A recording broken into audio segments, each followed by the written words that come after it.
പശ്ചിമേഷ്യയെ വിറപ്പിച്ച Iran Israel സംഘർഷം വെടിനിർത്തലിലേക്ക് എത്തുമ്പോൾ ലോകത്തിനു മുന്നിൽ പരിഹാസ്യരായിരിക്കുന്നത് അമേരിക്കയും ഇസ്രായേലുമാണ്. കാരണം ഇറാനുമായുള്ള സംഘർഷത്തിൽ നിന്നും പിറകോട്ടു പോകാൻ അവർ നിർബന്ധിക്കപ്പെട്ടു എന്നതാണ് യാഥാർത്ഥ്യം. ഈ ജാള്യത മറയ്ക്കാൻ ഇറാന് നേരെ ഒരു വട്ടം കൂടി ആക്രമണം നടത്താൻ ഉത്തരവിട്ട ഇസ്രായേൽ നടപടി വീണ്ടും വലിയ തിരിച്ചടിയാണ് അവർക്ക് വരുത്തിവെക്കാൻ പോകുന്നത്. ഇനി അമേരിക്കയ്ക്ക് പോലും ഇസ്രായേലിനെ സഹായിക്കാൻ പറ്റില്ലെന്നതും എടുത്തു പറയേണ്ട കാര്യമാണ്.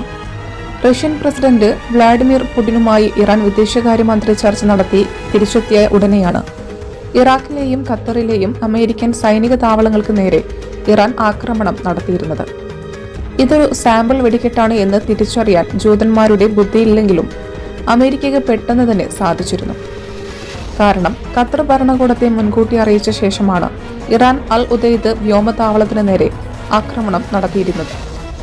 ഇതുമൂലം അമേരിക്കൻ താവളത്തിലുണ്ടായിരുന്ന ആയിരക്കണക്കിന് സൈനികരെയും യുദ്ധവിമാനങ്ങളെയും മാറ്റാനും അവർക്ക് സാവകാശം ലഭിച്ചിരുന്നു. താരതമ്യേന പ്രഹരശേഷി കുറഞ്ഞ മിസൈലുകളാണ് അമേരിക്കൻ താവളങ്ങൾക്ക് നേരെ ഇറാൻ തൊടുത്തിരുന്നത്. എന്നിട്ട് പോലും ചിലത് സൈനിക താവളത്തിൽ പതിച്ചത് അക്ഷരാർത്ഥത്തിൽ തന്നെ അമേരിക്കയെ ഭയപ്പെടുത്തുന്നതായിരുന്നു. തങ്ങളുടെ മിസൈൽ പ്രതിരോധ സംവിധാനങ്ങൾക്ക് പശ്ചിമേഷ്യയിലെ 1,00,000-ഓളം വരുന്ന അമേരിക്കൻ സൈനികരെയും സൈനിക അസറ്റുകളെയും സംരക്ഷിക്കാൻ കഴിയില്ലെന്ന് അമേരിക്ക തിരിച്ചറിഞ്ഞ നിമിഷമായിരുന്നു അത്. ഇറാനിലെ ആണവ കേന്ദ്രങ്ങൾക്ക് നേരെ അമേരിക്ക നടത്തിയ ആക്രമണങ്ങളിൽ ഇറാൻ പൗരന്മാർ കൊല്ലപ്പെടാതിരുന്നതുകൊണ്ട് കൂടിയാണ് ഈ ഔദാര്യം ഇറാൻ അമേരിക്കയോട് കാണിച്ചിരുന്നത്. അമേരിക്ക ഇട്ട അത്രയും ബോംബെ തിരിച്ചും ഇട്ടിട്ടുള്ളൂ എന്ന ഇറാന്റെ പ്രതികരണം തന്നെ ഇക്കാര്യം അടിവരയിടുന്നതും കൃത്യമായ മുന്നറിയിപ്പ് നൽകുന്നതുമായിരുന്നു. അമേരിക്ക ഇനിയും മൊട കാണിച്ചാൽ അവരുടെ യുദ്ധക്കപ്പലുകൾ ഉൾപ്പെടെ കടലിൽ മുക്കുവാനും വിവിധ ഗൾഫ് രാജ്യങ്ങളിലെ അമേരിക്കൻ താവളങ്ങൾ ആക്രമിക്കുവാനും വിപുലമായ പദ്ധതി തന്നെ ഇറാൻ തയ്യാറാക്കി വെച്ചിരുന്നു.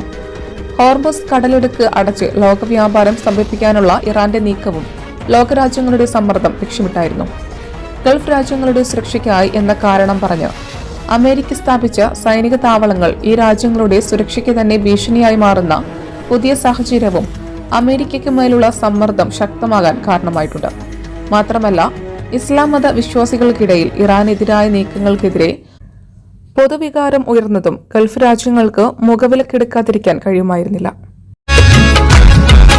മലയാളിയുടെ ഭക്ഷണ താല്പര്യങ്ങൾക്ക് ഇനി പുതിയ സ്വാദ്. അൽ ദാൻ ലെബനീസ് കുബൂസ്.